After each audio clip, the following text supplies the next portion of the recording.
Hey guys, welcome back to this AMA, and we have Wolfie, and we have KatdaddyKrypto, and we have Bitcoin Hoodie. How are all you guys doing? Great. Hello, everybody. Happy Saturday. Yeah. Happy Saturday afternoon.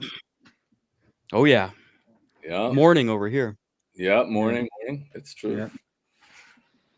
Can you just, I'll ask the first question there, Wolfie, if that's all right. Just I know there's going to be a lot of questions in about, there's a lot of like all these hints leading towards Binance on X and these posts, and people are suggesting that it's to do with listing Kaspa and can you shine any light on that? Would you mind?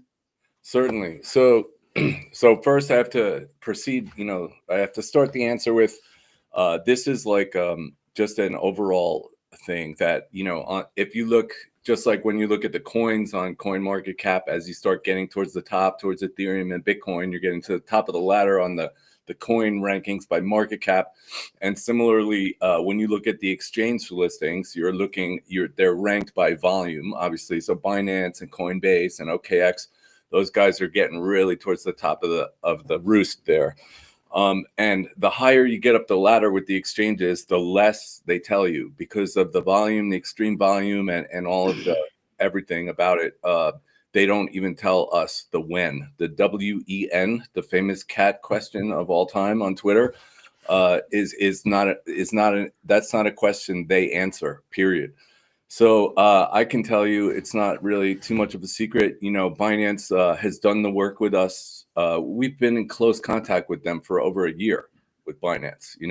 They did the work to get us on the mining pool, on the wallet, and blah, blah, blah, blah, blah. So we have open comm lines with them. Mostly it's been around compliance and documentation and technical, so we got them going with the Golang version, the original Node software, 2 Christmases ago. And, in the last several months, we've advised them of the upgrade of, changing the Node software to the Rust version that will allow to, once we switch to 10 blocks per second, they'll be able to seamlessly merge into that speed upgrade along with the rest of the network. So we know they know about us. We talk to them infrequently, but we have open communication lines open with Binance. And the when is not something they will tell us, but we just know that it's possible for whenever they want and they see fit to turn on trading, it can happen. Yeah. Yeah, no, thanks for that answer. Sure. And the whole, I see Coinbase, there's a lot of stuff going on there as well, where you've applied to them numerous times and you don't seem to get anywhere with them. And their actual form that you have to fill out for your application form is kind of aimed at central organized businesses. It's not really aimed towards decentralized like Kaspa. So sure. So Coinbase is even a tighter entity. So in the first several years of Kaspa being on mainnet, I was unable to connect with them in any fashion. Then thanks to that KII, the Kaspa Industrial Letter, that open letter, their attorney did get me in touch with a nice listings person, and we had a few initial conversations. And so she told me that they're basically, it's referred to as, she referred to their inside entity as, very secretive, and information doesn't come out. Similar to what I was saying about Binance, maybe even a slight degree larger, to a greater extent. But, for sure they know who we are. For sure, they're aware of the technology and the amazingness of it.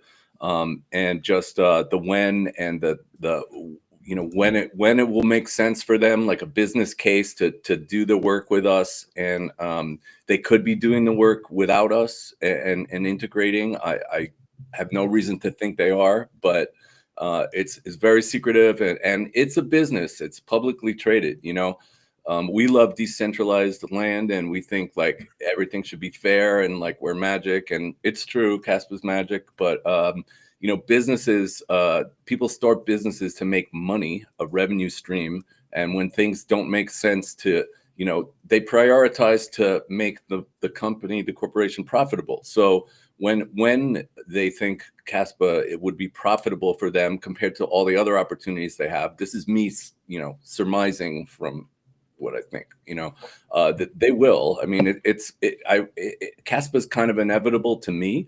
That's of course just my opinion for everything, But but when these large players jump in line, it's on their watch, their clock, and their prioritization for business cases. This is what it is. Okay. No, thanks for that answer. I know you're probably sick of that question, but No, I know it's it's on everybody's lips, Yeah, but everybody, I mean, that's seems to be, the top of the food chain of list. questions. yeah, for everybody, because we all love Kaspa, obviously, but we also, all of us also want to make money, I think, or a lot of us do anyway. And we know exchange listings, tier ones are, it's relevancy, I guess you could call it, to an extent, right? Where, mainstream can now interact and, purchase a lot easier as well. So, I was actually interested in potentially hearing your take on, I know smart contracts, the native smart contracts. I think the update has come out, and it's about 2 to 3 months from now, roughly. And I'm wondering if you might, and you may not even know at this point, for whatever reason, but any projects that have, that may be in the pipeline as far as, creating smart contracts and that are going to start building on Kaspa that you potentially know about. And then I'm also curious about a wallet setup. Are there going to be some nice integrated, mobile wallets and Chrome extension wallets, kind of like the Phantom wallet, for instance, in Solana, where it's just really nice and easy, user friendly, and I think something like that would onboard a heck of a lot of more people, in my opinion.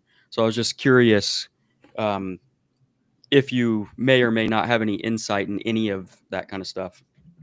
Sure. So the smart contracts thing, I'm not sure of the timeline. I think when you said the two plus months or something, that may be referring to that just in the last few days, that group that popped up that said they would have them going pretty shortly, right? I forgot what the name was, like almost like Hydra Labs or something.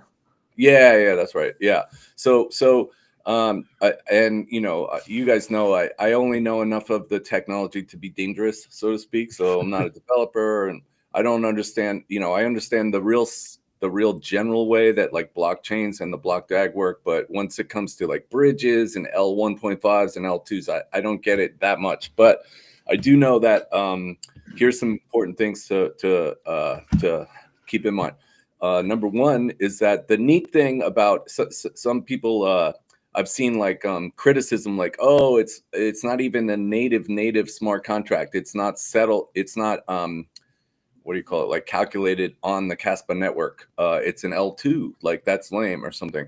But the neat thing is the L2s, or they call it like also I think a L1.5. It's like in between like the layer 1 and a layer 2, and the reason they categorize it like that, from my understanding, is that so L2s for like Ethereum, for example, those ones have their own coin on that secondary network, and you pay for things to happen on that network with their own coin, and that's like what you would call parasitic. It's robbing the ability of Ethereum to gain transactional revenue.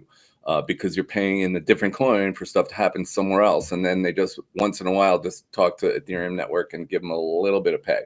So unlike that scenario, all of the ones that we're aware of that are going to come out for Kaspa will be settled, will be paid in Kaspa. So even though it's a separate network, you're still paying Kaspa for something to happen on there, which goes to miner revenue for Kaspa with the ASICs. And so everybody knows and has criticized, well, not everybody, but there has been criticism of the rapid emissions pay, the block reward reduction. And this will help to subsidize the miners moving forward. The more transactional revenue we have as the block rewards go down and the transactions go up, then the miners will still get a decent payout. That's the thought and the hope. But I'm sorry, it's a little bit early over here. I didn't answer the original question. I stepped in with some supplemental info. So I think there are wallets being worked on that should be really neat and user friendly. I know Kaspa Ecosystem Foundation is fantastic. They've been rounding up lots of contacts and speaking to lots of different sorts of entities, traditional finance entities, which is really interesting, as well as a lot of wallet providers. So we're working with different ones, and there's also the distinct possibility of a Kaspa exclusive new one coming out, something like what you mentioned, the Phantom wallet for Solana. Oh, I just got a quick thing sorry to interrupt, is I wonder if they'll end up being like with Bitcoin, like Blockstream Jade or the Cold Card, which are actually Bitcoin only cold storage. I wonder if down the road we'll see some Kaspa only cold storage options popping up, which feels like maybe it's kind of a little too early for that. Yeah, I mean, it sounds like a great idea. I don't see why not, but maybe it's just a teeny bit too early. But yeah, let's see what comes out. If you have any manufacturers or any known entities that do this sort of thing that may be open to the concept, just let me know who it is, and we'll see if we can get in touch with them. I had another question, and this is kind of pretty broad and kind of vague, but what do you think that it might be for just kind of the crypto like hive mind share to latch more on to the technology that Kaspa has? Because right now, if you go to CoinMarketCap, you can see Trump coin way up there, whatever, which has no utility. And once according to my calculations, once we upgrade to 10 blocks per second, we'll pretty much, I guess, have final settlement on about 36,000 blocks per hour. We'll have final settlement where Bitcoin has 1 block with final settlement per hour. And I just wonder what it will take for, which is kind of guesswork, but it just seems like some people just care about making money, but then there's also a lot of people, especially in Bitcoin, that want this decentralized, form of money. And then that it's going to be the final settlement, I think, is the big kicker. 36,000 blocks for an hour versus 1 block. Sure. Well, I think as between KRC20 and then the introduction of the first smart contract platform, I believe we're going to have more things pop up, like maybe a true DEX, or maybe some pump.fun kind of thing, or maybe both. Like, there's going to be more capability to create fun and interesting and exciting things. Memes will be more easily, more prolific and easy to manage and everything. I think the ecosystem is very, very young, and what we can do with the KRCs so far is relatively limited compared to some other platforms, like namely Solana. But I think we're right on the cusp or the eve of a little expansion of the capabilities and what's going to be able to be done, and at the speed you're talking about. The 10 blocks per second is 4 times faster than Solana, and we don't have network outages either, so that's kind of neat. So I think everything, all of the ingredients are there for with a recipe for potential for real success and thriving ecosystem. Yeah, I agree on that. Yeah, there's all the pieces of the puzzle are there, and I think that maybe when the 10 blocks per second, some people won't realize, because some people don't think about final settlement time, and then Solana also has a lot of fake transactions and a lot of failed transactions than the way they count them. So, but that doesn't mean that people don't like it, because they're sitting there, buying whatever pump.fun. So I think it's going to be an exciting time, especially, I don't know how it fits in with Kaspa, but it seems like the new administration's like pretty much opening the floodgates for crypto and turning it into the wild, wild west, where pretty much, I don't know, it feels like I could see Coinbase launching their token now that they might feel like they're not going to get any kind of, SEC attack. Sure.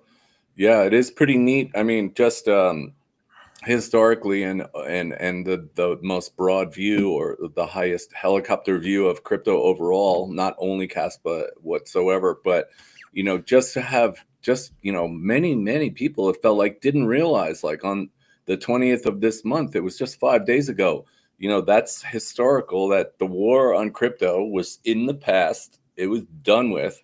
And even if the new administration was neutral, that would be great progress. But not only are they neutral, they're enacting laws and framework, and appointing people to run, like that Senator Cynthia Lummis. She's super pro Bitcoin, and Kaspa almost is genetically like the great grandson of Bitcoin, I would say. So I think we can pretty much slide into wherever Bitcoin's going, legal framework wise or whatever. I would say Kaspa would be a shoe-in to inherit the same things. I think we're just a little too young and not so heard of in the highest levels of American, whatever you want to call it, crypto land at the moment, to where we're not categorized yet as a commodity like Bitcoin, I guess, by the CFTC, is actually categorized as a commodity, and I believe somehow Ethereum is also. But as things develop, we'll be able to see if we can do anything to get Kaspa in that same class, officially. There's no reason why it shouldn't be. And some of those people, there's big players that they won't even play with anything until it has $2 trillion worth of liquidity, like Bitcoin does now. Like there's, Sure. probably, I'm sure maybe some, states are starting to look at it and things like that. But then also with Trump obviously has NFTs on Polygon, his Solana meme coin, and the Bitcoin ordinals NFT. So he's more crypto and not just Bitcoin centric. So Sure. there's a lot of people that are starting, like they're talking about a potential digital asset stockpile. And is interesting. This morning I saw that Musk is looking at a blockchain technology for the Department of Government Efficiency, which who knows, he might be trying to just plug Doge in there. But it'd be interesting if if Kaspa is something on his radar, because it still might not have trillions of dollars of liquidity of Bitcoin, but it was just in the top 20, not that long ago, just right before the election. Yeah. And actually, on that basic note, many of you guys may have seen I had mentioned that senator, the nice female Senator Cynthia Lummis, and she was appointed as chair of the Digital Asset Committee or something just earlier in the week. And I tweeted her congratulations, and I let her know that this is not what I let her know, but we all know here that many people, the founder and many of the developers of Kaspa, the original guys, they do live in Israel. And so for that reason, it's frequently in the past 3 years, Kaspa has been perceived as an Israel coin, when in actuality, it's decentralized. We know this. There's nodes all over the world. There's miners all over the world. And now there's developers all over the world. But I was pointing out to the senator and other people online, this is my office in California, Southern California. Behind here, there are many gaming, like high-end gaming computers that I built.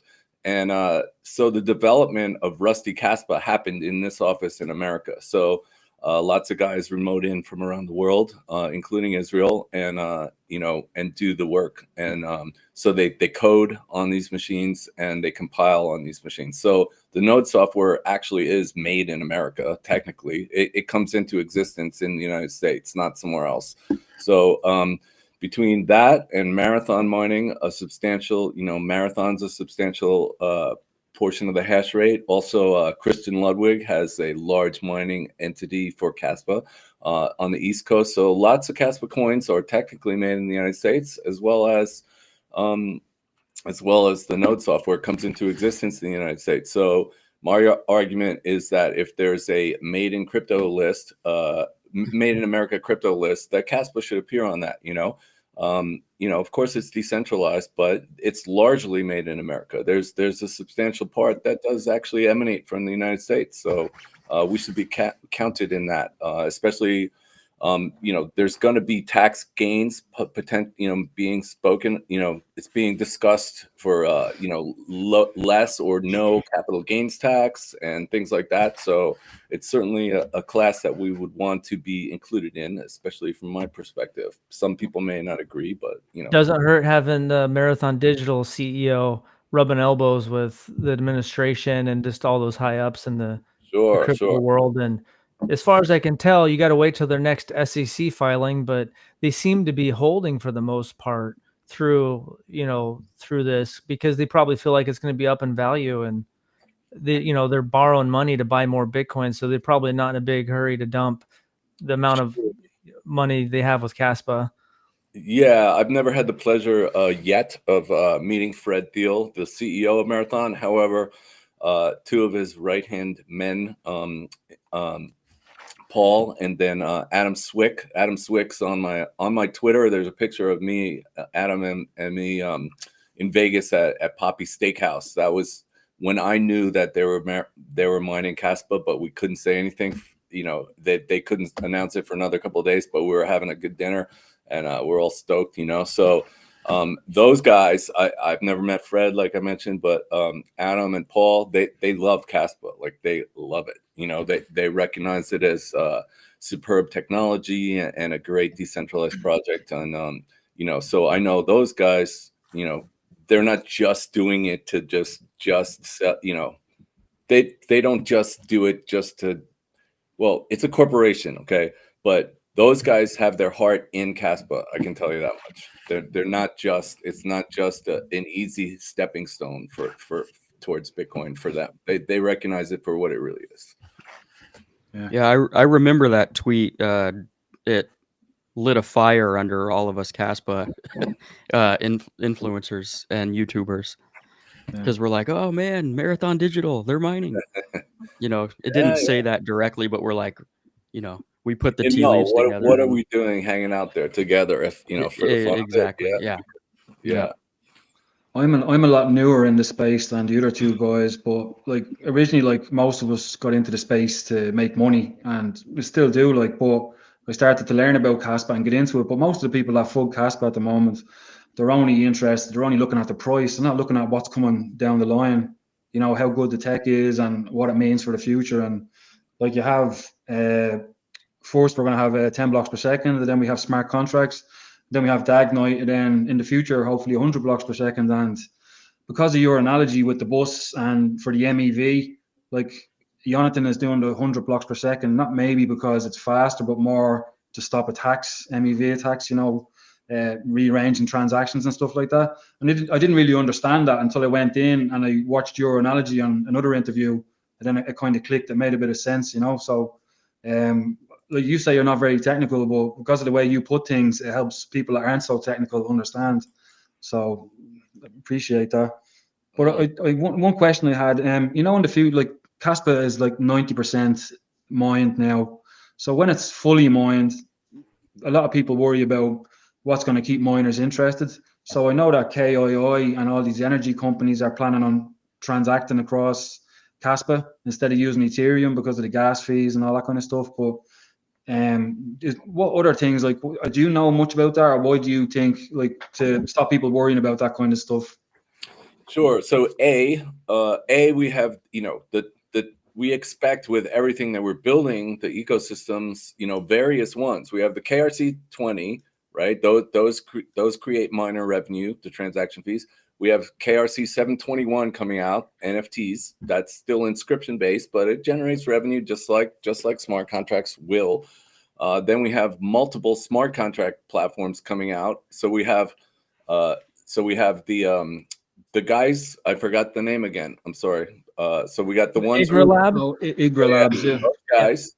Then we have the Sparkle, the potential of the Sparkle one. So that's two different ones that, if they're both active, they're both going to be generating revenue. Then we have KII is working on the Warp Core thingy. That's like an intermediary platform that will, on the one side, it's ISO 20022, I think, compliant for the SWIFT and the banking system, traditional finance latch-in.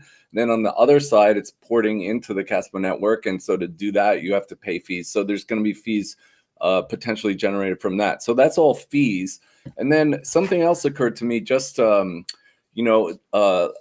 maybe mid last year when we began to speak to the fantastic people from Kaspa Industrial, is that if so far in crypto, everybody who buys a miner or has miners going, especially ASICs, they're doing it because they pay the electric, they have the warehouse or the data center, and then they're spending, and then they're generating coins for money, and so they're doing it to generate revenue directly, right? Now, once you get to the category of people like Kaspa Industrial, you have these huge, and the possibility of huge global energy players and huge industrial guys that have these unimaginable budgets, right? So think about it right now. How much does Bank of America spend on servers in the data center? They probably have, 1,000 servers turned on 24 hours a day, 10,000, or AWS. Their bill for Amazon Web or other cloud servers is millions of dollars a month. It has to be, right? If not more. So is it really that crazy that supposing, the gigawatt token is a fantastic success, and there's all this energy trading going on gigawatt token, and then somehow transactional revenue from Kaspa transactions, when the mining rewards, maybe it's not that much, but what if they just want to keep their business network going and they just buy 100 ASICs or 1,000 ASICs and just keep them on for a business server, just business computers, just keeping the network going? That's what they're doing. Yeah, they don't care that it's generating. It's nice that it's generating a little bit, but who cares? It's just a computer. I'm keeping my computers turned on to keep the network going. You were at that conference in Dublin, and I wanted to go over and talk to you, but when you were eating, so I skipped you, and I never went back because everybody was talking to everybody, and I'm just a small YouTuber that was there. But you were sitting there for 3 hours and you listened to all these really smart people talk about everything that can be built on Kaspa. And one of the things that Rory O'Neill said was what you were saying there. In Mongolia, they have all this renewable energy that it's too far from the grid to be connected. So he was saying about building a lot of a solar farm and have a center for mining and just connect it to that, and then run a fiber cable out there, which is a lot cheaper than running out energy cables, and that would mine Kaspa as well, and that would help run the network for them. So it was really interesting. Yeah, and you also have to. I mean, I don't believe there's going to be a time when the hash rate, even if neither of those things came to fruition. So even if transactional revenue wasn't that high, and nobody wants to plug it in for an industrial use case, there's so many fans and people around the world, and there's miners. I have a few Ice River, the little ones, like the home router ones. Those still have a lot of hash rate, and just keeping them plugged in just because we love the project. At a very worst case, I mean, there's thousands of people around the world that would keep them plugged in just for the hell of it, because they take as much electric as a light bulb. Who cares? Yeah, I have one of those at my house too. I know Crypto Pumps, you have a couple as well. You have 3, yeah. And it costs literally nothing to run. So it's just very in the background, and it's very, very unlikely that it would come to that. But yeah, the hash rate going to 0 is, I would say, impossible. Yeah. And if the price appreciates at all, then that helps with the security budget for the miners. Agree. Yep. Yeah. Mm-hmm. What else we got, guys? I had a question. I'm hearing from a lot of people that I know Kaspa's like a, from the ground up roots type project, which, one of the reasons we all love it, community driven type of stuff. But a lot of people I'm hearing in the social media world, take it with a grain of salt, but it's out there,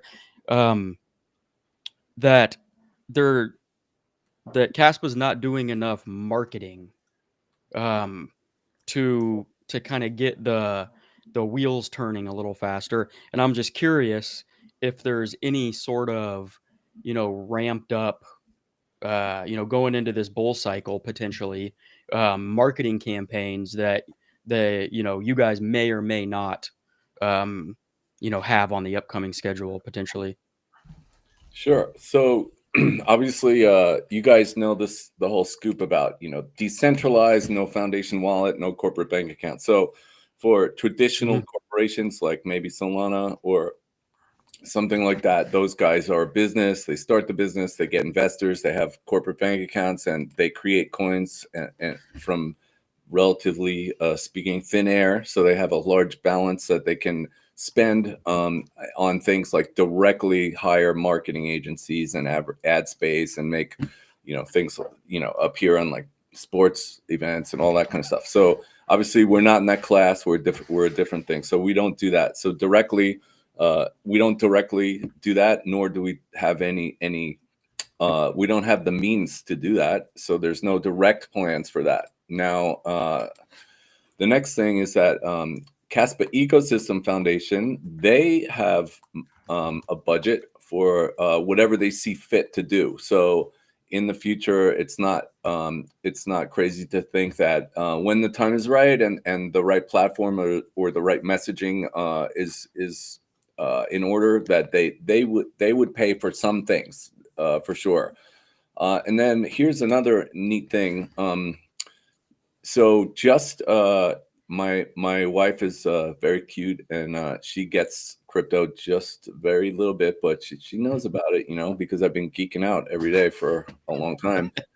So she was playing on her phone just I don't know, 3 days ago. She was playing like a little a Candy Crush kind of little app thing on her phone, and then she texts me, "Hey, what's Uphold? Do we have Uphold?" And I go, "Yeah, Kaspa's on Uphold. That's the one that we got on in America first. That's the first place where you could buy crypto for Uphold." She goes, "Let me screenshot this. Something just came up on my game," and she screenshots me. And it's Uphold on one side of the screen, and on the other side, it's a little logo with Kaspa, a little image, and it says let's go Kaspa. And so Uphold is advertising Kaspa to people playing games on phones in Southern California. So my point with this is that just like Bitcoin themselves didn't really advertise themselves that I'm aware of. They may have done some things over the years and whatever, holding up the sign behind someone in Congress or whatever it was. But but other places advertise Bitcoin for the project, and so we've already seen examples like Uphold and Kraken advertising us, and we were talking about the big B Binance, there's an awful lot of teasing on Twitter that could be about us. At least maybe some of it is, and some of it might be wishful thinking or just a generalization by them to get attention of various projects. Who knows? But the point is, when they finally do turn on trading, I'm sure they are going to advertise Kaspa, right? As are other large entities. Like we're under consideration in Grayscale as an asset, right? So if they decide to pull the trigger, which we made the first cut, they omitted from last year. They omitted some currencies didn't make the cut, so they removed some from the list of under consideration. But Kaspa stuck, so we're still under consideration. That's a great sign. So when they hopefully do pull the trigger, and we are available through Grayscale to be purchased by institutions and family offices in some fashion, whether it's an ETF or a basket or a fund or an index or something, then they're going to advertise Kaspa as one of the things to their customers and let people know this is a breakthrough technology. This this is a proof of work, and it's mined by the biggest miner in the world, also along with Bitcoin and whatever their message is, they're going to advertise for us. So, do we need to have to take out full page ads ourselves in the Wall Street Journal? I don't think so. I think everything's happening as it should. We're on a path, we're on a journey. So far, it's been successful, and we've made great breakthroughs. And every stride, through the weeks and months, brings us to a new level of acceptance, adoption, and hash rate, and everything. Yeah, I imagine too the bigger exchanges, once they decide to list, Binance, OKX, those they're going to do their own marketing in an effect towards Kaspa as well, Sure. to a certain extent, so that they can bring in more, trading volume to their exchange too. So, And beyond the blockchain, Wolfie, are you going to be starring in that? Are they interviewing you for it? Oh, so I met those guys in Australia. That's the documentary that you're talking about. Yeah, they're very nice guys. They're sharp guys. They're a real pro. I met them they had cameras out at the Kaspa party, and I have a little neat story about that Kaspa party that I'll tell after. But they're great guys. I agreed to answer any questions if they have questions about the historical, what happened in the early days of Kaspa or whatever. So beyond that, I'm not really sure though. But the story is this. Jonathan is quite a character. We know this. There's all kinds of theories about Jonathan being or not being somebody famous in crypto history. But so I finally got to meet the guy quite a few times down there in Australia. And so we were at the Kaspa party at this roof, this great venue in like some museum or something right in Sydney there. And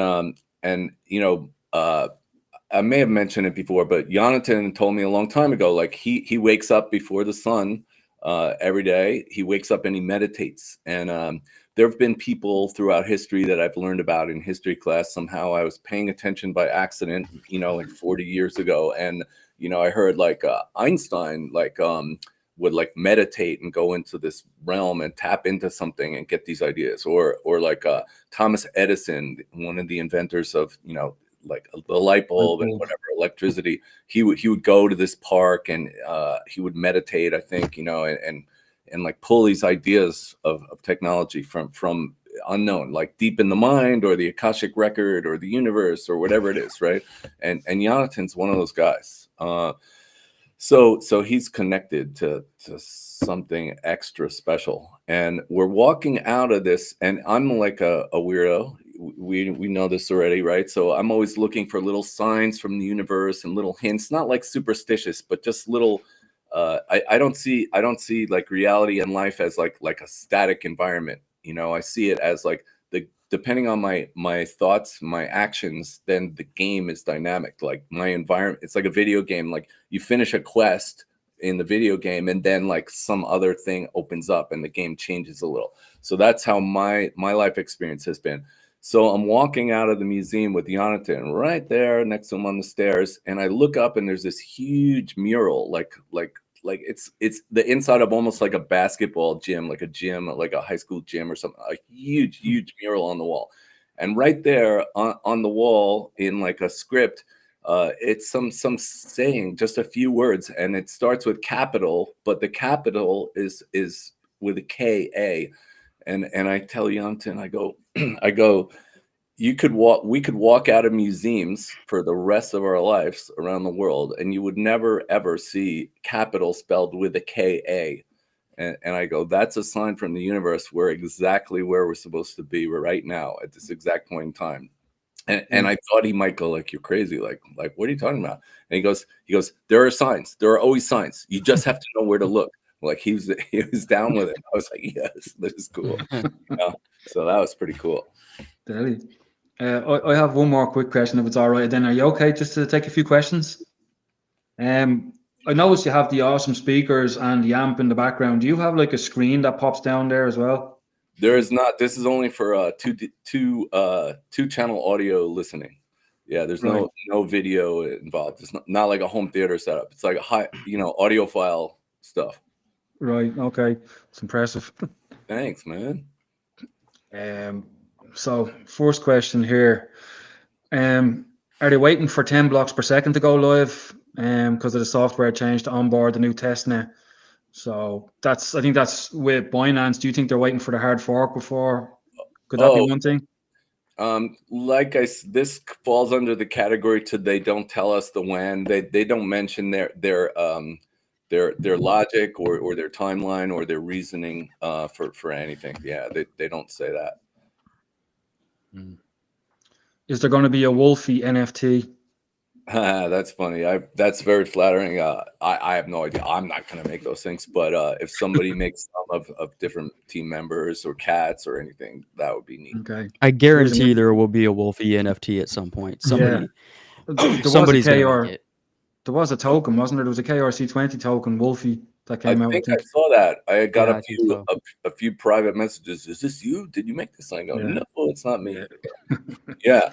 Okay, Saylor. This is an interesting question. Of course, I have no direct connection with the man. I've seen him online, just like everybody else, for the last several years. So, it's almost in the same category as what these Binance tweets and OKX tweet with the tornado and the green color. They seem to indicate, something to do with Kaspa, but of course we have to realize we are biased subjects. So anytime we see this color, we're thinking it's about us, So other people from other colored projects don't think it's about Kaspa as much as we do.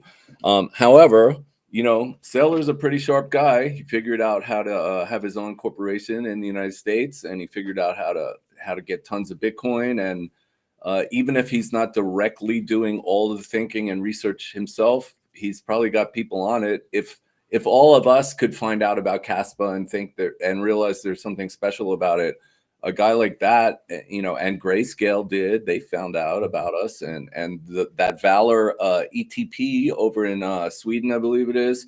Those guys found. I didn't pitch them. I didn't convince them to make an ETP for Kaspa. They found it by themselves. So the idea that Saylor never heard of us, I mean, he for sure knows the marathon guys, So he knows of Kaspa for sure. It's impossible that he doesn't know of us. Now, the only question in my mind is does he have such not an ego, but does he have such a like Bitcoin maxi won't change? Yeah.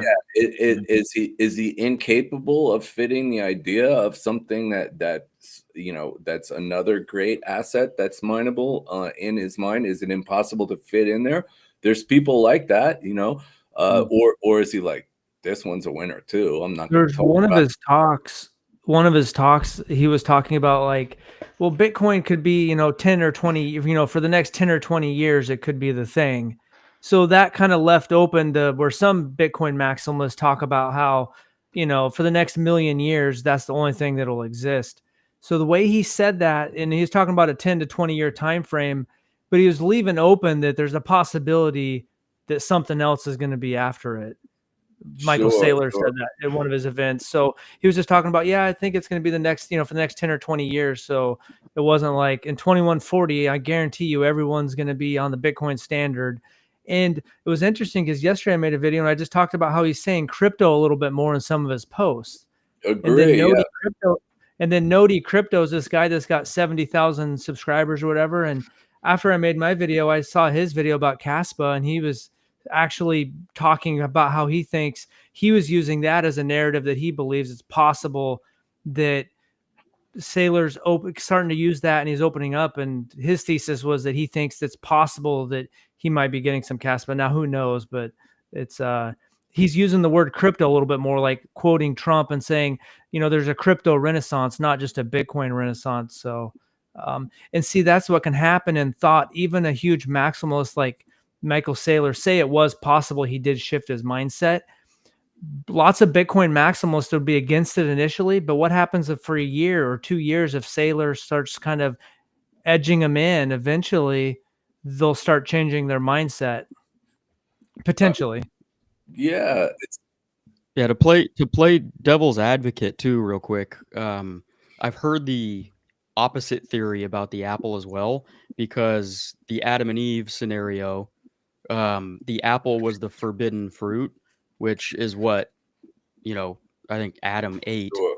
and then, everything turned, bad after that, but maybe the blue apple is Kaspa, is that forbidden fruit that you shouldn't eat or shouldn't touch because Bitcoin is, king in his mind, is the alternating theory behind that. But, obviously we Or have it no just clue means absolutely nothing. what it actually If you means. think of it from a business case, like the amount, the billions he's spending on Bitcoin, like to get just to be neck and neck with like Marathon has, like we've seen the wallet, it seems to be theirs, and we surmise that they're in the ballpark of 100 million plus, maybe a shade over 100 million, right? 100 million Kaspa coins.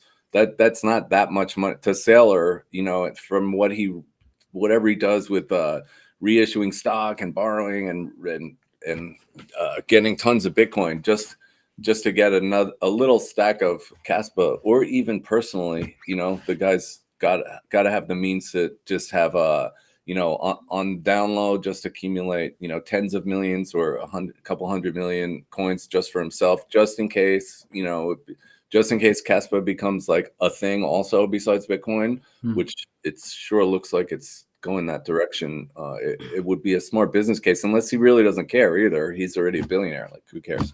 So we don't know. Yeah, he may not care, but also, yeah, like you said, he's got a ton of money. He could just purchase a chunk of it and Just in put it case. aside and just wait and see. Exactly. So who Yeah. knows? I think personally he had 17,000 Bitcoin. So for him to have 100 million Kaspa would probably not be that big of a dent in his overall net worth. No.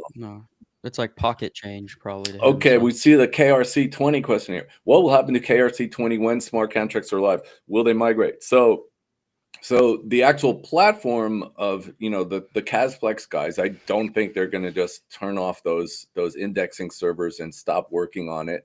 But so I think this might be more the answer from what I would imagine is more on a per token project basis. So like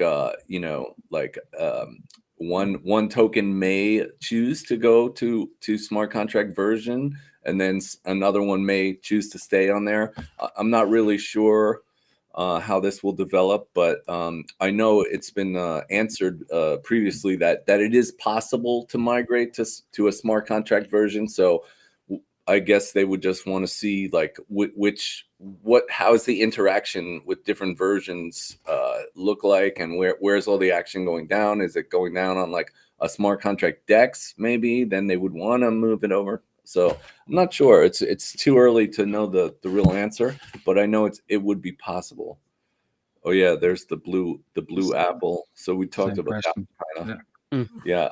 I did see someone mention that the blue, the Saylor's artist uses that's part of his palette anyway, that color in previous other art or something. Someone mentioned that too. So who knows? It's possible. It just has no meaning at all. No deeper meaning. Yeah, he may be watching right now laughing, or he may see it in some weeks, or his advisors or his lawyers may watch and be laughing. He would never touch that. Like, who knows? Yeah, it's not really.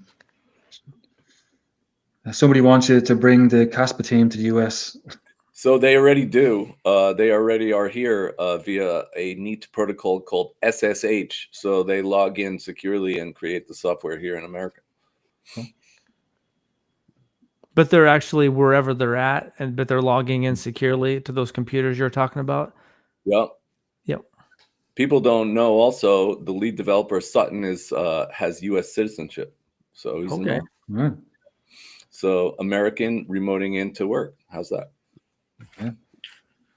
ISO regulated. We're not. So crypto bros, like many of them, are allergic to having a bank traditional finance constraint around them, to bending a knee to doing things how the banks say, so to speak, like that ISO compliance.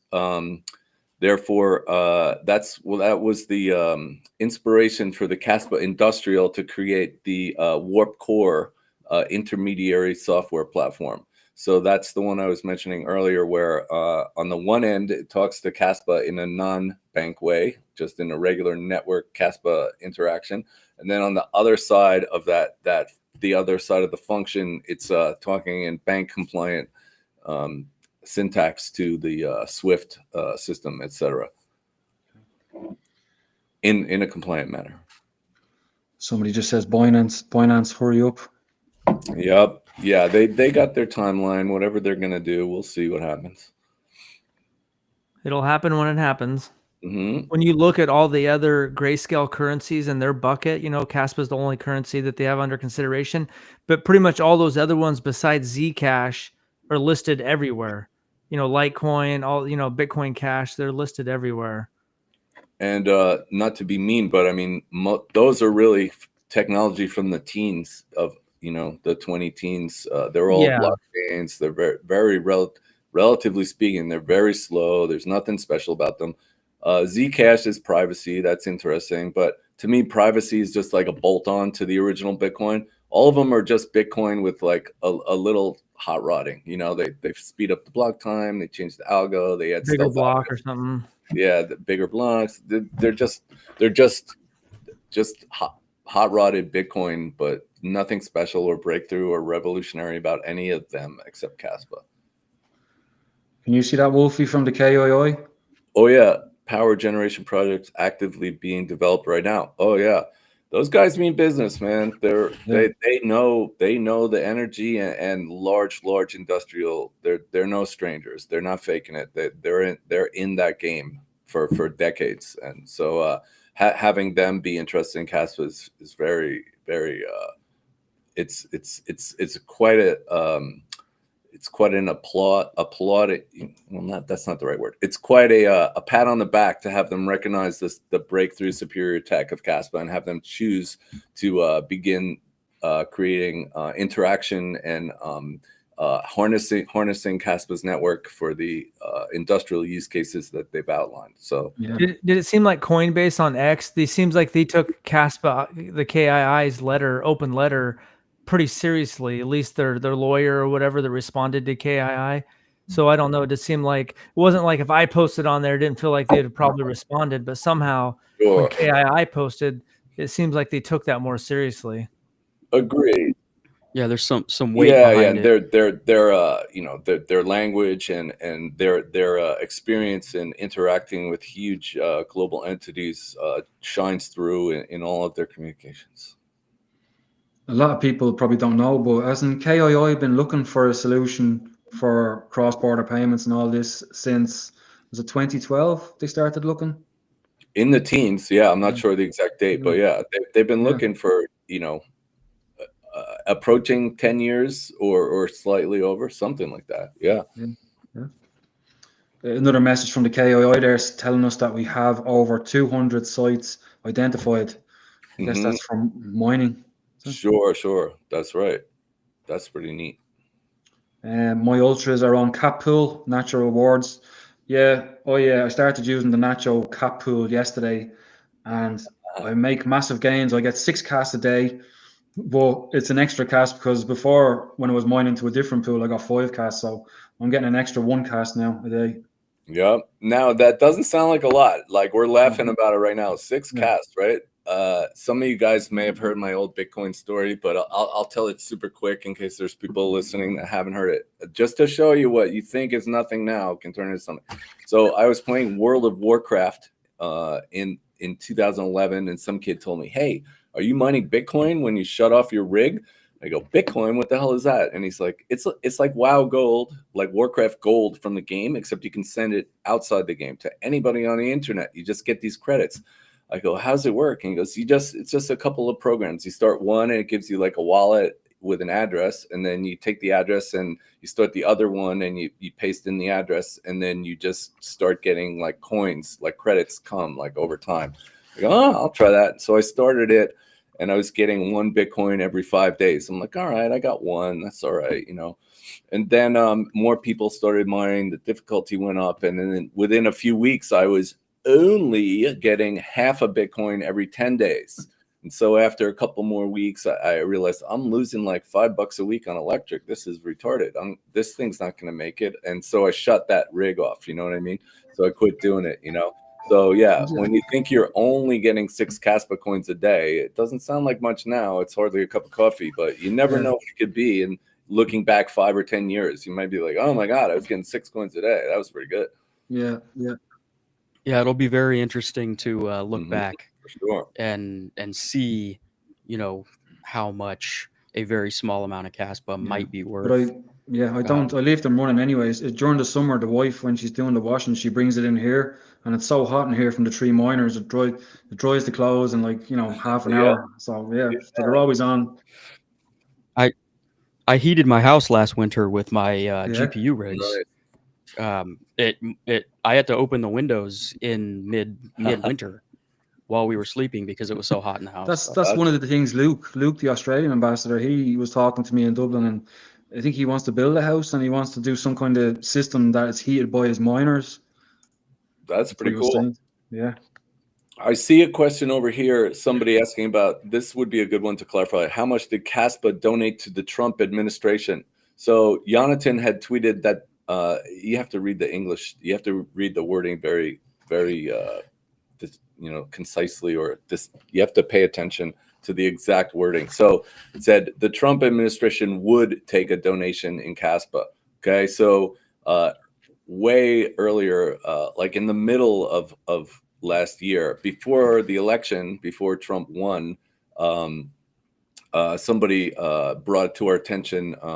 It was a previous Bitmain employee and DAG Labs employee, Gaddy Glickberg, let us know that there was a sit down with Trump was available. You could be at like a crypto roundtable with him and some of his people, I believe, for $1 million of whatever coin you have.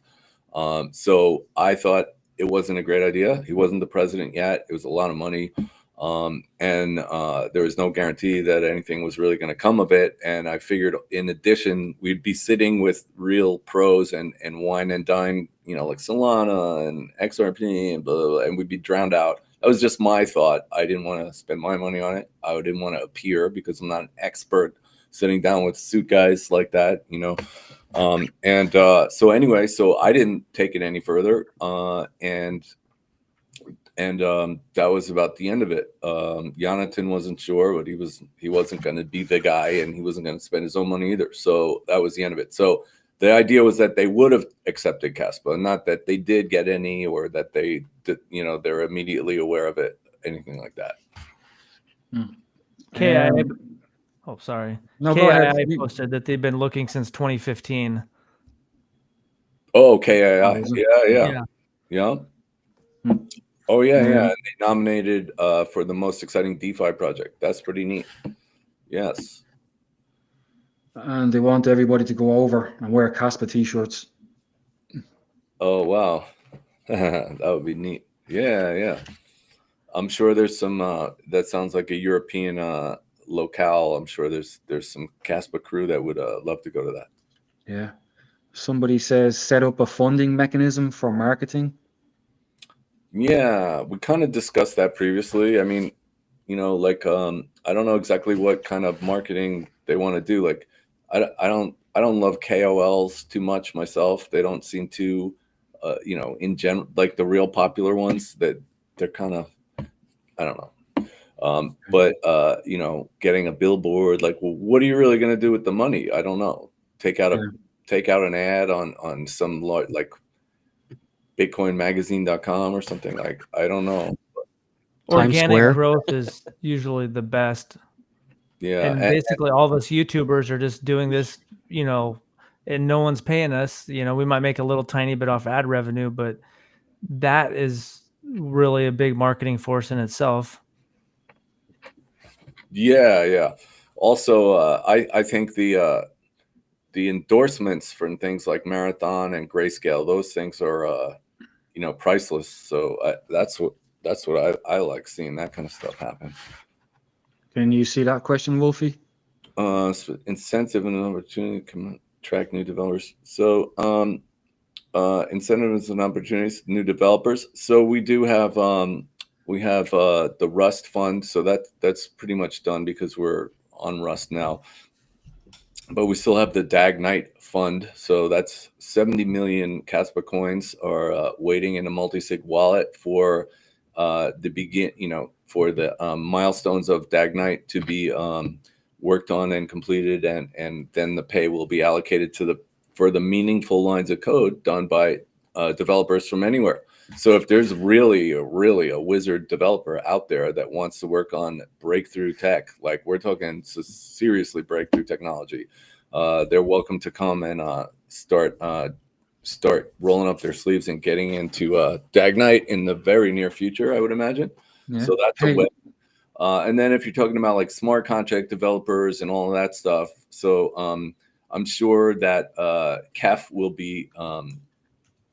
be subsidizing maybe or paying for smart contract platform, and then on top of that, after it comes alive, I believe Kaspa Ecosystem Foundation will also be. They're pretty sharp and they have a budget, so they'll be attracting and doing hackathons and all the stuff that you're supposed to do. So it'll unfold as it needs to, I'm sure. Yeah. I think the KII has an academy as well, don't they, for people who want to get in? Yeah, that's right. Any word from OKX? OKX, OKX, we're in the wallet there for over a year. They know about us. We have open lines of communication. If they need anything with us, they have all the due diligence and compliance documentation. They're in a similar class. Like, remember I said, top of the ladder, they're up there. They're not releasing any specific plans, but it's not like we need to fill out an app for them. They know who we are. That I'm sure they have some plan, or they're waiting for the other one to go, or just something. So we're in position with them. It's just when they want to. Okay. Has there been any communication with Robinhood? No, that's a tough one to get in touch with. Yeah, I've been able to get in touch with them.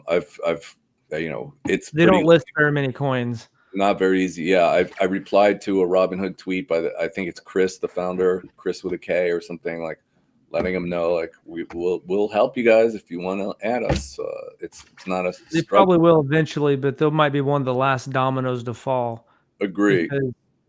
They have Litecoin and Bitcoin Cash. They have kind of the decentralized proof of work. Mm-hmm. And then also crypto.com is another elusive one. I was in touch with a lady from there. I think it was last summer, and then she got fired or she disappeared, and I've been unable to catch up with somebody on my own. But Kef and I are working on. That's one of our targets that we're going to try to get to. So, do you ever have sexes reach out to you? Like maybe there's mid-tier ones that ever reach out and they're the ones initiating it. There's lots. So you may not be aware. Many people may not be aware, but there's something I would refer to this class of people as like independent agents, referring agents. So there's lots of people from around the world, mostly other parts of the world, that seem to work. That they try to connect the dots. So they're not really an employee of like the number 50 or like something like I don't know, Bitmart or just the middle. Yeah. Bitmart's a great example. So there's probably like 20 or 30 or 40 people around the world that they're not employees of Bitmart, but they just look for people in they come to every Telegram room. Hey, one listing, blah, blah, blah. It's 40,000 USDT plus $30,000 worth of coins for airdrops and marketing, blah, blah, blah. So they have this pitch and they just spam everybody. So we get those all the time. Of course, we're not going to pay to be on like a number 40 or a number 25, 35 thing when we have, the biggest one, the top sixers looking at us for free. Kraken didn't charge us a penny for anything. And so how am I going to pay? How am I going to justify crowdfunding, $100,000 for like number 42 when Kraken charges $0? It doesn't make any sense. Wow.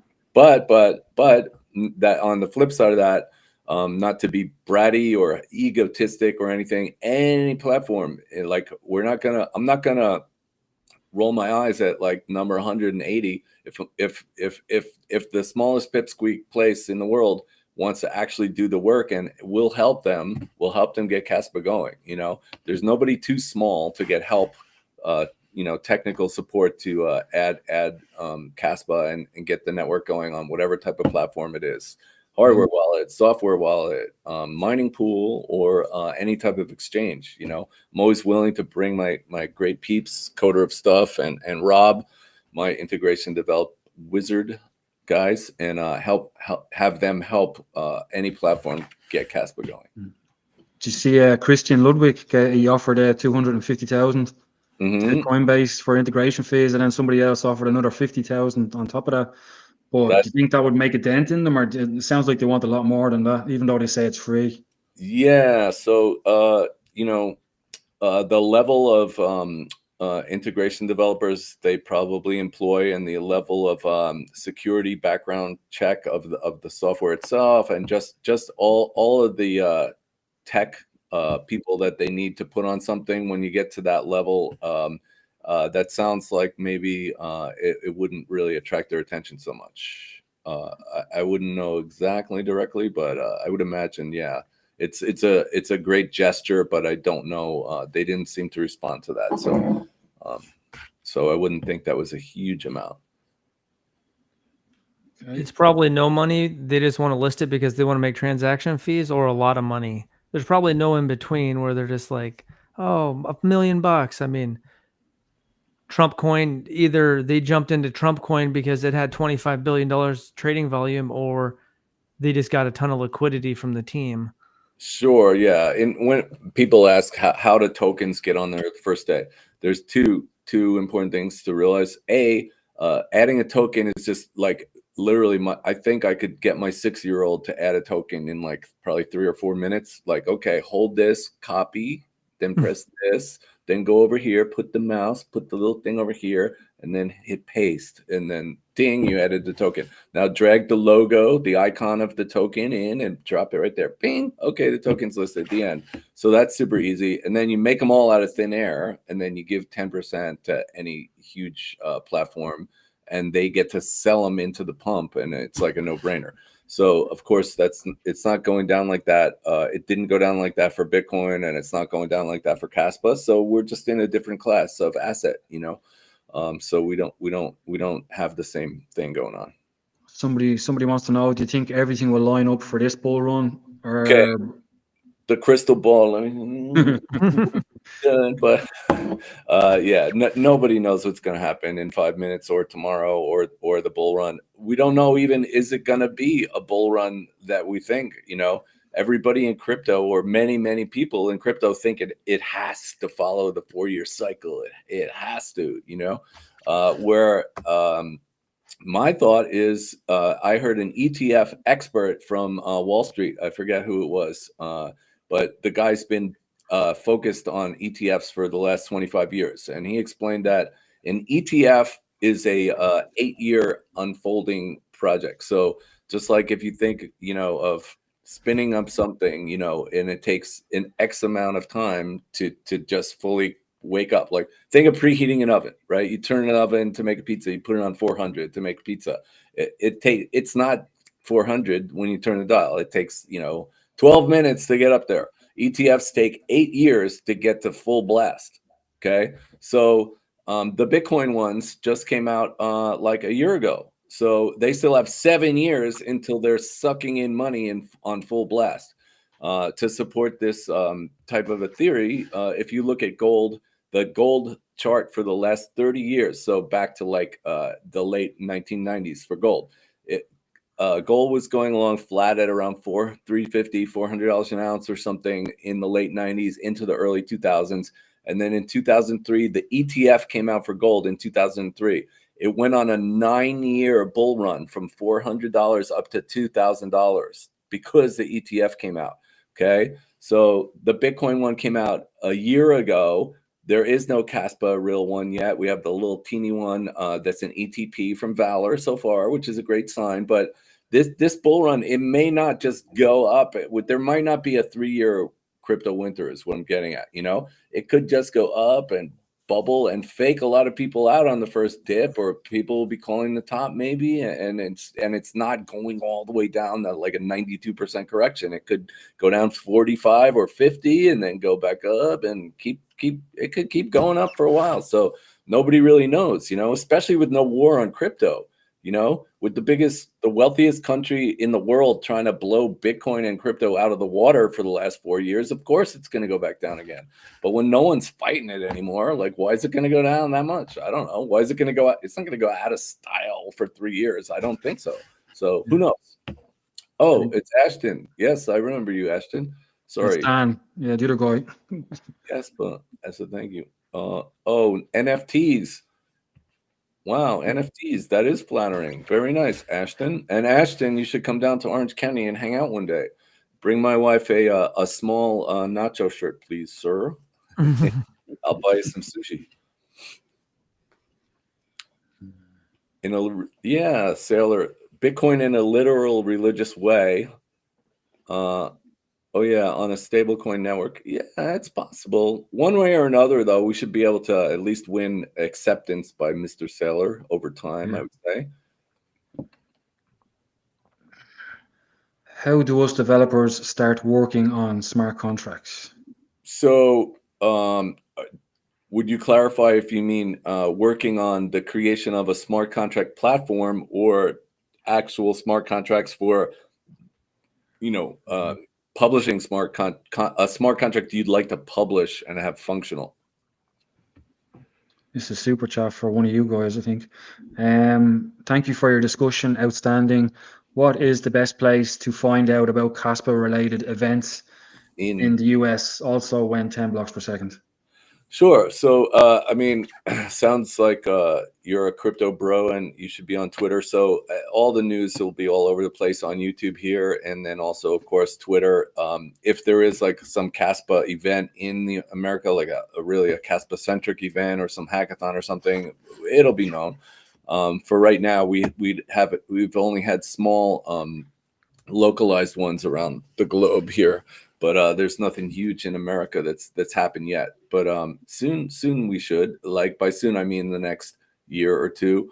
When 10 BPS. So Michael Sutton and the other fantastic developers released their little roadmap for that 10 blocks per second. So I think they finalized the code maybe at March, right? The end of Q1, and then anticipating the actual speed transition to take place in late April. So that's in about like 90 or 100 days. I think it'll be actually 10 blocks per second, according to what I read. Okay. There's a lot of speculation about Wallet 5 and the top wallets that it could be Binance. Any thoughts on that? It could be Binance. It could be Saylor. What if it was Saylor? It could be Saylor. It could be any huge entity with, that recognizes the potential just buying. It could be some Wall Street guys. It could be some VC somewhere else. It could be really anything. The Coinbase listing we already kind of covered. Yeah. That we don't know. Thanks for all the hard work, guys. Hey, it's exciting. And one of my things I always wanted to be was a rock star, except I sucked at guitar and singing, so it didn't really work out. But so I get to be the next best thing is what you got going on right now, right? To be part of a winning team and to go around the world and shake hands with people that I've talked to on Telegram and Twitter over the years is really cool and fun. So it's worth it. Okay, what is this guy referring to? Important to help others understand these questions. I have no idea. I think it's because we're just answering questions. Yeah. Am I keeping you? Have you got a few more minutes? No, I'm good, man. Everything's. Let me just look at my phone. Make sure this. What's going on? Because there wasn't many questions at the start, but now it looks like there's a few more. Yeah. We can take some more. Do you think Kaspa follows the power law? I'm not exactly sure how legit those things are, but in general, like, I know there's like the Bitcoin rainbow, and that's, I think, called a log growth curve. And you can always adjust the bands, right, to make it like include if you have a dip or a going sideways like we've had for like 12 months or 14 months or whatever. You can always adjust them and stuff. They're kind of in the eye of the beholder, or the chart constructor can make them look pretty good. But I would imagine over time, all of our metrics will grow, be on a log growth curve. The adoption, the hash rate, of course, the price should be in that category as well. And, the blocks per second, everything, the technology, everything should be getting larger or better, like over time, if you wait long enough. So it may not follow it perfectly. There's going to be dips or whatever, but I think everything's still on the up and up. Somebody says everybody knows about Solana and ETH. Kaspa may be marketing in the New York City Times Square. It's not that expensive. Yeah, I was born in Manhattan, New York. Not everybody knows that, but now they do. But and so I spent a lot of time on the streets there, and nobody that I know of when I was there, like, it wasn't, people don't aimlessly like walk around looking for new things to pay attention to. Like the New York walk is like I'm going somewhere to work, then I'm going somewhere to do something else, then they're not staring aimlessly about looking for new things to invest in. It seems like those billboards, or there's something cool to post on Twitter, like, hey, cool, look, it's on there. But like, it's either in like Times Square is probably mostly tourists, and they're not, I mean, I don't know, they got so many things they're paying attention to. Like they wouldn't even, if the Kaspa was on there, they wouldn't even know what it was or what, I mean. Yeah. So this NWCC guy, this technology is too good. We're in a bull run. No, I get that, man. Now, also bear in mind that in a bear market, we grew up in our first 3 years was the crypto winter, and we did great. And so there's no reason to believe we're going to miss anything. I don't think we're going to miss anything. And also, it's decentralized. If you feel that strongly about it, you can do whatever you want to achieve the goal of the Times Square or any other type of advertising, or try to convince somebody else to do it, like you are trying to convince me right now. I'm not doing it. Says Brussels is not that impressive. I was there twice, but I went to Bruges. Bruges is lovely. Just down the road. What else do we see? Somebody says, I know we typically associate Kaspa with transforming the finance industry. What about Kaspa being the layer for economic drivers such as energy, transportation, logistics, and communication? So sounds like that person's not immediately aware of Kaspa Industrial. So whoever that person, their name is, I don't know what their name is, but that person should look at KII, Kaspa Industrial Initiative. Google that and see what those guys are working on. Okay, super chat. H-bar. I don't know about H-bar.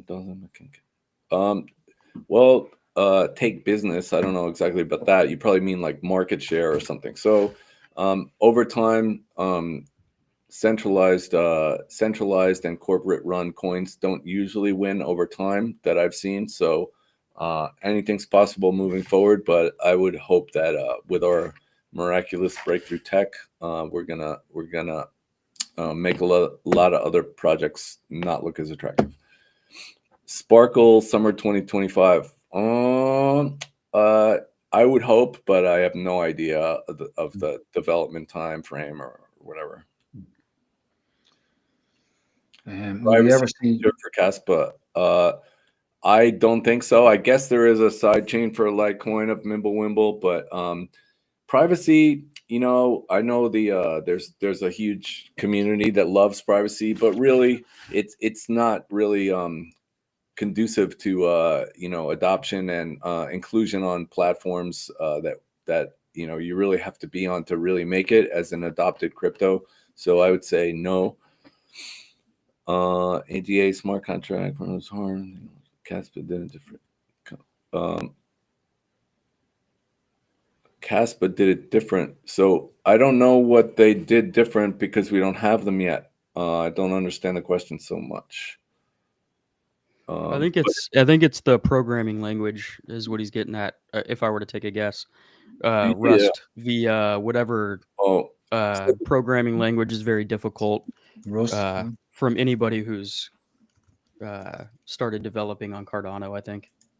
Yeah. So the way I read it is that the language that you have to write a smart contract itself in on Cardano is difficult, right? So, and he says Kaspa did it different, but that's not true because we don't have a language chosen yet. They're not. There is no language. There is no smart contracts yet. So, who would know what the language was or how we did it different? I don't understand. Is it not Rust?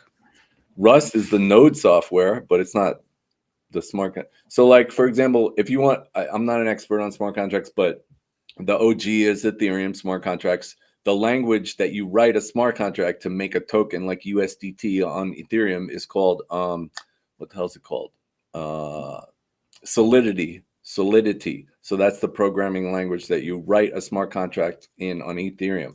The language that you're going to write it on Kaspa, either on Sparkle or on the other guys, we don't know what it is yet. I don't know. Okay. So I'm not sure. Unless the IGRA labs or whatever, unless they already divulged that information, what they intend to use, then I'm not sure. Oh, that's sweet. I am a rock star in the Kaspa space. Thank you, guys. That makes me feel cozy. I appreciate that. Somebody wants to know your opinion on Plan K's YouTube channel. He's all about power law. Have you ever watched him? Yeah. So he's definitely he's very well situated and well versed on the traditional finance world and a lot of things. He's very sharp. He knows a lot. Is well rounded. His technical and just science and overall background is incredible. He knows infinitely more about me than trading and markets and charts and everything. Like I said, I got into crypto from the nerd side, the geek side. I had no idea about Wall Street stuff ever, or markets, charts, and anything like that. So yeah, Plan K, I highly respect him. He has his theories, and they seem to be founded in logic and science. So I applaud him, and he's probably onto something. You see that one? Oh yeah. We kind of went on this one already. Yeah, KII and Yeah, we talked about that one. Mm-hmm. Talked about that as well. Do you think they're waiting for the hard fork? We don't know. They're waiting till it makes sense for them. Is really the best answer, I think.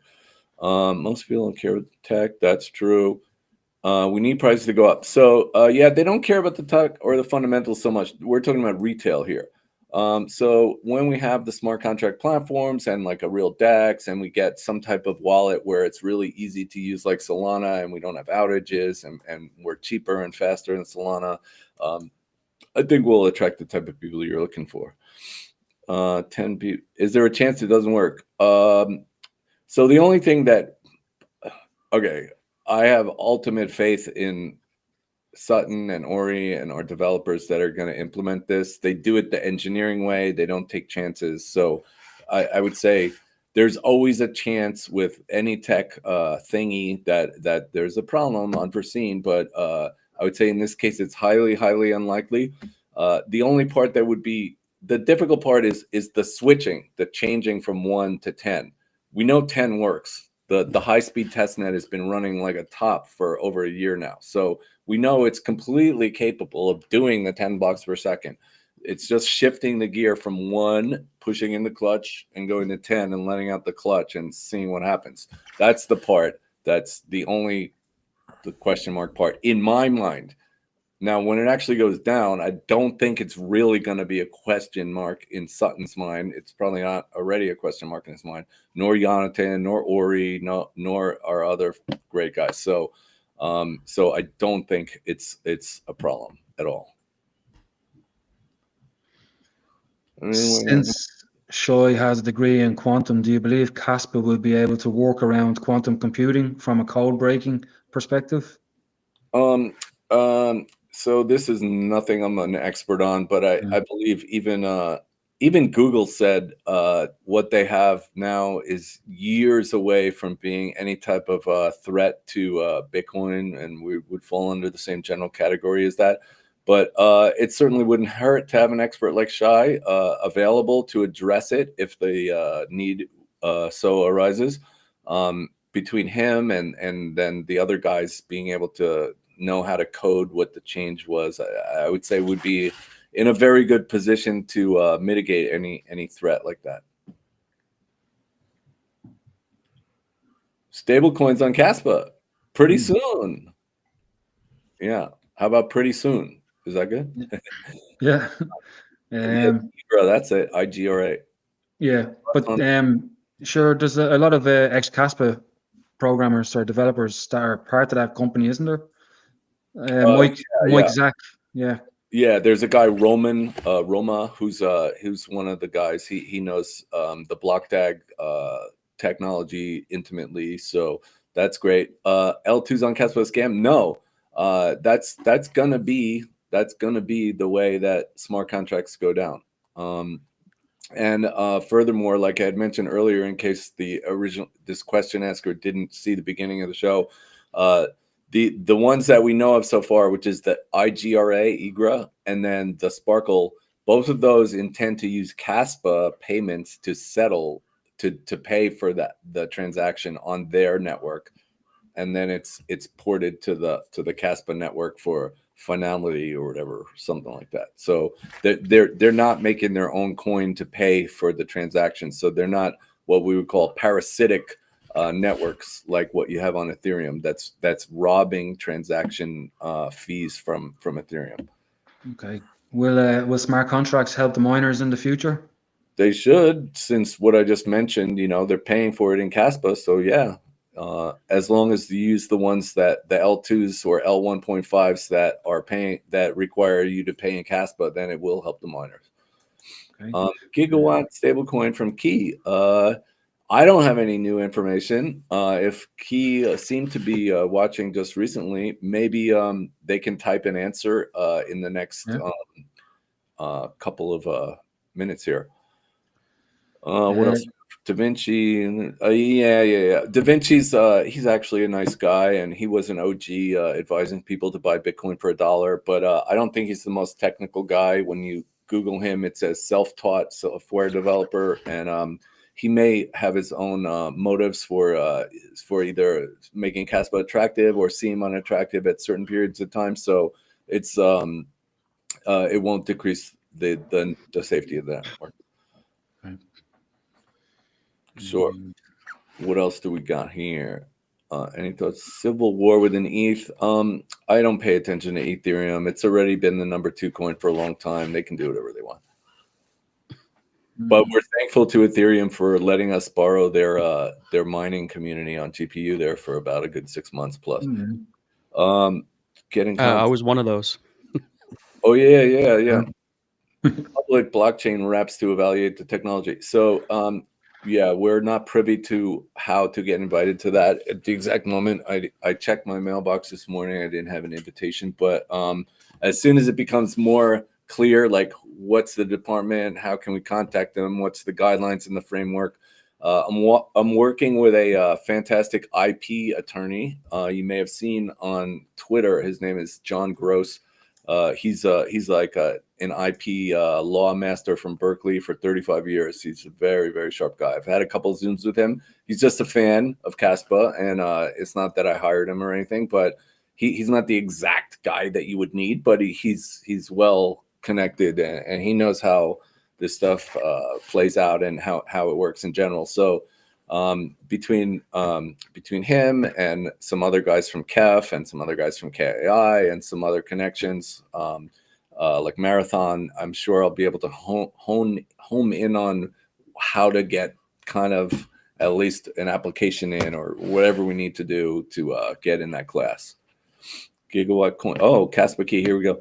Gigawatt coin will be regulated at launch, so may take some time, but it is in active development. Nice. Yeah, those guys know how to, the regulatory hurdles. Key is great at that as well. I know the answer to this already, but do you want to answer that? Yeah, we would never do that. The miners, we have a 40% more efficient algo than anything else in the world, so we don't even use that much electric anyway. And then here's a neat fact. I asked Jonathan just at the beginning of this week, is it possible to have BlockDAG as proof of stake? So it would be very difficult to make a BlockDAG that was proof of stake that inherits the same security and everything. You could make simultaneous parallel blocks by staking, but it wouldn't be easy, and it wouldn't be as desirable. And then furthermore, what can't be proof of stake is for sure DAG-Knight. It's impossible for DAG-Knight to be proof of stake. So that's never happening. So we're never getting cloned with DAG-Knight as a proof of stake thing. Okay. So that's good. KatDaddy, that's for you. Can you see that? Metal pins.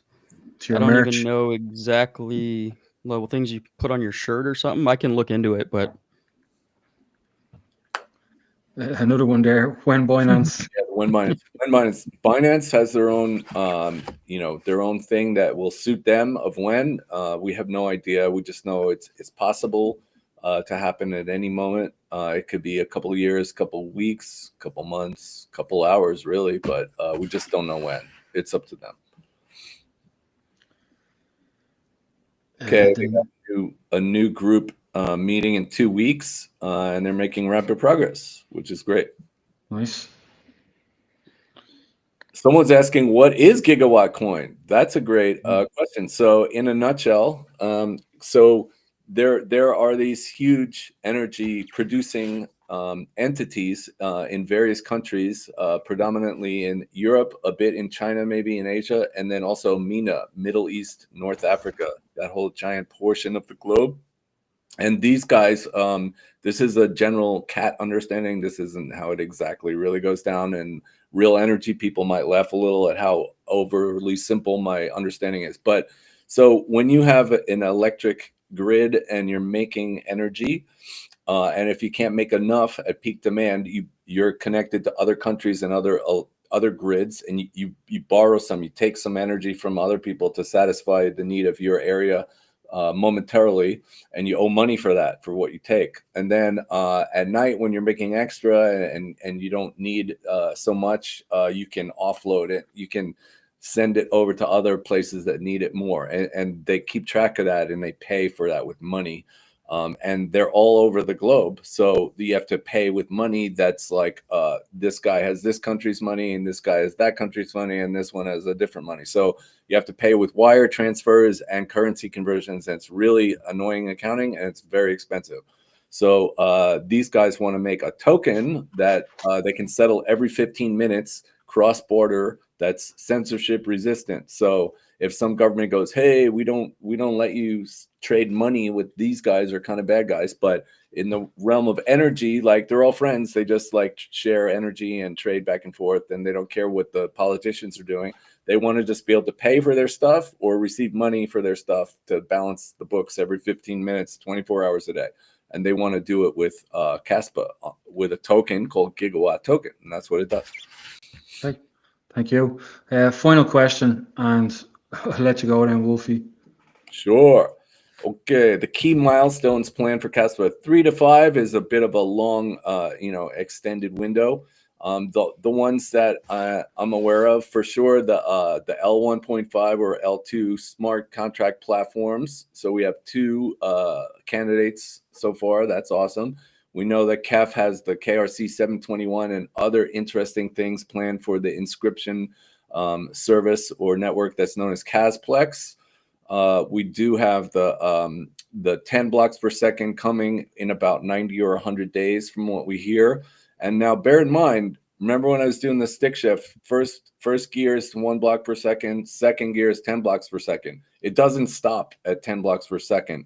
The next one could be 32 or 40 or 50 blocks per second. And then we could go to 100 plus blocks per second. And this might sound a little wild. It's not wild and incomprehensible.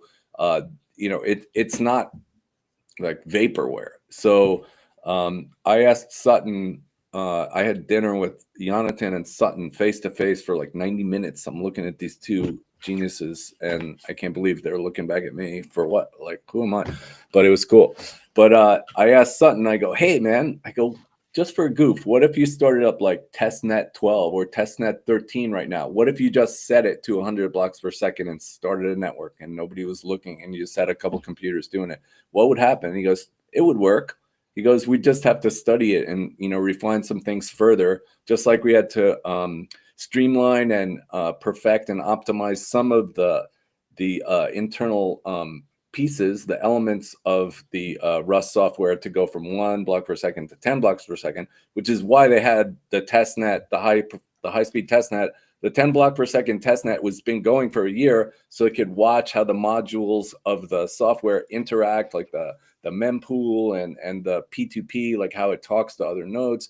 They watched it and they saw what the bottlenecks were, and they saw what was causing, you know, bottlenecks, and then they optimized it and made it better. So they would need to do that again. So once we're on 10, they need to see that they will start a faster test network and see how it works, and then optimize it again and go to 100 or 50 or whatever they pick, you know, whatever the next smart move is. And then so we have that, and then we have Dag Knight, and Dag Knight is easy to forget about with these other like things that we can understand coming so soon, like 10 blocks per second. Like most people get what that means, 10 times faster. That's easy, right? But the Dag Knight was an impossibility. It was something that was said by all of the other wizards in the world, said, you can't do this. It can never happen. It's like, you know, like if I let go of a brick, it can go up instead of down. It was like an impossibility, but Sutton solved it. It took 3 years, and he made this parameterless distributed computing protocol. Yeah, that's the word. My coffee wore off already. It wore on in the middle of the show, and now it wore off. So anyway, yeah, so this protocol. So yeah, that's coming. I mean, that's a big deal. Nobody's going to be able to ignore that. You know, will retail really get what it does?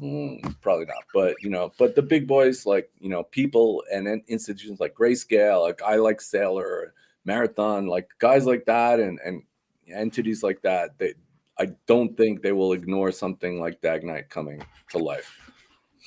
Okay, and that's about all I know, guys. The rest we'll have to wait for the future to unveil its secrets that it has in store for us. Okay. Well, I really appreciate you coming on and talking to us, Wolfie. I thought the other guys, will you come back on and talk to us again? Yeah, man. You guys are cool. Yeah. Thanks for inviting me. Yeah. Yeah, I appreciate you coming on too. I know you're probably a very busy guy, so not that busy. Much appreciated. Yeah. And quickly, this one last comment here. It says, "Did Wolfie sell half his furniture for more cash?" And I just thought it was funny. Half? Of furniture? Yeah. Yeah. No, I mean, a long time ago, I sold a lot of things to. I sold a lot of things to get into alts in general, like in the teens, you know. And a saying I kind of came up with: if somebody's a little newer, this is going to sound like financial advice. But you know, if you give up, if you give up everything you want to do right now to conserve and grow a bag, then in the future you'll be able to get everything you want. So like if there's, you know, the $1,500 phone, or you can just get by with a $300 phone. If you pass on the $1,500 phone now to conserve resources to get it doesn't have to just be Kaspa, but whatever you think is a great pick for going into this new era of crypto. If you give up on the shiny objects for now, you'll be able to get whatever you want, or at least plenty of them in the future. So delayed gratification is definitely a thing that you would want to acquire that ability, especially right now. Yeah. Yeah. What well, thank great you for knowledge coming on. to end the stream on. Excellent, guys. Well, everybody have a great weekend. Super exciting here in crypto land, and let's see what happens as we go into this new era. Thanks for inviting me. It's a pleasure to be here. Yeah, Thanks, man. appreciate you coming on. Thank you. Take care, everyone. See you guys later.